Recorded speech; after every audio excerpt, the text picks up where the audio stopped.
ஜாதகத்தை பாக்குறப்ப புது புது கதைகள் அவ்வளவுதான்றே தவிர இது வந்து ஒவ்வொரு குடும்பங்கள்லயும் இருக்கு. இப்ப நான் சொல்றப்ப புதுசா இருக்கலாம், கேட்கறவங்கள பலருக்கு இது இருந்திருக்கலாம். ஏன்னா என் லைஃபோட ரிலேட் ஆகுது நிறைய கூட சொல்லலாம். இருந்தாலும் பார்த்துமா இப்ப எனக்கு தெரிஞ்சு இப்ப சொல்றது அவங்க தப்பான கூட நினைச்சுக்கலாம். ஒரு லேடி ஒருத்தவங்க எனக்கு ஃபோன் பண்றாங்க, என்னுடைய வீடியோவை யாரோ ஒருத்தவங்க அவங்களுக்கு தொடர்ந்து அனுப்பிச்சிருக்காங்க. அவங்க இக்னோர் பண்ணிட்டே வந்திருக்காங்க பார்க்காம. அப்புறமா பார்த்துருக்காங்க. அப்புறமா பார்க்க ஆரம்பிச்சதுக்கு அப்புறமா அவங்க தொடர்ந்து பார்க்கறப்ப என் லைஃப்ல நடந்தா நீங்க சொல்லிட்டே வரீங்க ஒரு வீடியோலன்னு சொல்றாங்க.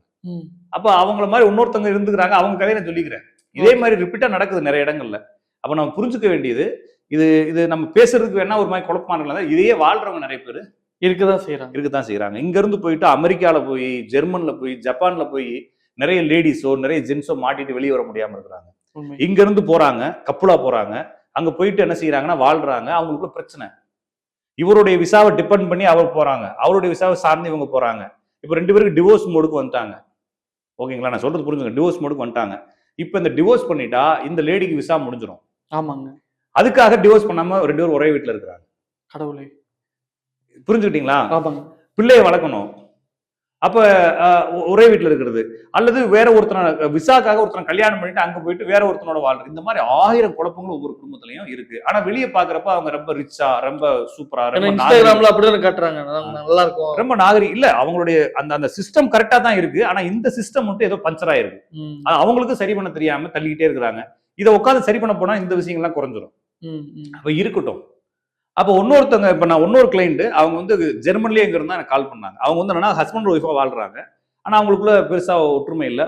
ஹஸ்பண்ட் மேல இருக்கிறாரு, ஒய்ஃப் கீழே இருக்கிறாங்க. இந்த ஒய்ஃப் இன்னொருத்தரோட ரிலேஷன்ஷிப், அஃபேர்ல ரிலேஷன்ஷிப் போய் மேரேஜ் வரைக்கும் கொண்டு போயாச்சு. இப்ப மேரேஜ் பண்ணிக்கலாம், ஓகேங்களா. ஆனா அவருக்கும் விசா இல்லை, இந்த பொண்ணுக்கு விசா இல்லை. அவர் வந்து வேற ஊர்ல இருக்கிறாரு, அவர் இங்க வர்றதுக்கு விசா வாங்கணும். இந்த பொண்ணு எதுக்கு இருக்குன்னா அவங்க வீட்டுக்காரர் விசா பேஸ் பண்ணி டிபெண்ட் பண்ணி இருக்காங்க. அப்ப என்னன்னா அவங்க வீட்டுக்காரர் சொல்லிக்கிறாருன்னா, நீ இரு, ஒன்றும் தப்பு இல்லை,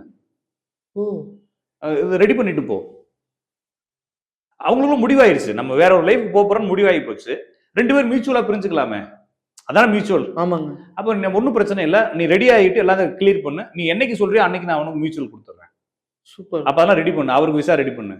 அப்ப இவர் ஹெல்ப் பண்றாரு. இது மாதிரி எத்தனை குடும்பங்கள் ஒவ்வொன்றும் ஒவ்வொரு மாதிரிங்க. ஏன்னா அவங்க தேவையை புரிஞ்சுக்கிட்டு வாழ்றாங்க. நம்மளுக்கு வேணா அது அசிங்கமாவோ அவமானமாவோ குழப்பமா இருக்கலாம், அவங்களுடைய லைஃப்ல அவங்க ஹாப்பியா இருக்கிறாங்க. அப்ப சிலர்னால முடியல, சிலர்னால முடியுது. அப்படிதான் எடுத்துட்டு போனோமே தவிர நம்ம வாழ்ற வாழ்க்கை மட்டும் சரின்னு நம்ம நினைக்கணும்.